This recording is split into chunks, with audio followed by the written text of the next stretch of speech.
В 1941 году 17-летний Сулейман Мурдалов устроился в газету «Грозненский рабочий». Однако трудиться над статьями долго не пришлось. В этом же году его призвали в армию. На фронте попал в плен к фашистам и сумел вырваться из спецлагеря для военнопленных. Позже освобождал западные районы СССР, Польшу и Германию. Сулейман Мальсагович был трижды ранен, но каждый раз, как только раны позволяли, вставать на ноги, брал винтовку и отправлялся на фронт. Сегодня ветеран в числе участников войны, которые получат единовременную выплату в честь 70-летия Победы. По май 1946 года он находился в Германии.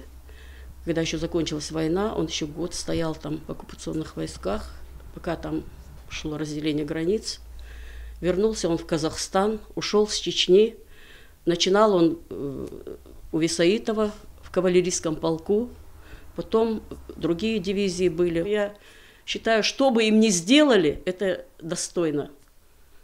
Они достойны этого. Указом президента страны на единовременные выплаты ветеранам выделено более 12 миллиардов рублей. Подарок получат все участники Великой Отечественной войны. Также инвалиды, вдовы ветеранов, бывшие узники фашистских лагерей. Всего более 2,5 миллионов человек. Сумма выплат на каждую категорию уже определена. Отделением Пенсионного фонда Российской Федерации по Чеченской Республике будет произведена единовременная выплата следующим категориям граждан в размере 7 тысяч рублей, а также в размере 3 тысячи рублей получат бывшие совершеннолетние узники концлагерей, лица, проработавшие период с 22 июня 1941 по 9 мая 1945 года. В республике единовременную выплату получат 1029 человек.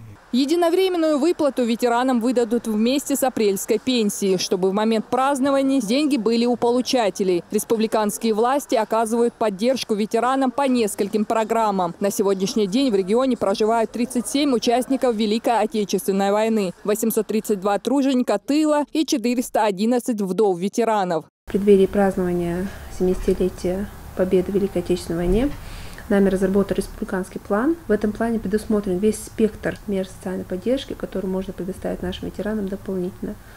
Это и материальная помощь, это и предоставление различных социальных услуг, в том числе, если ветераны желают, мы можем их оздоровить в Алпатовском социально-оздоровительном центре. К 9 мая будет выплачена материальная помощь. Предусмотрено по распоряжению это 100 тысяч ветеранов Великой Отечественной войны, 30 тысяч труженикам тыла и по 10 тысяч вдовам ветеранов Великой Отечественной войны. В республике также ведется работа по улучшению жилищных условий ветеранов и членов их семей. На учете стоят 639 человек. Также в регионе организована и работа по поиску неизвестных героев войны. 9 мая их имена будут обнародованы, а родственникам вручены награды. Луиза Батыжева, Хаважи Мунаев.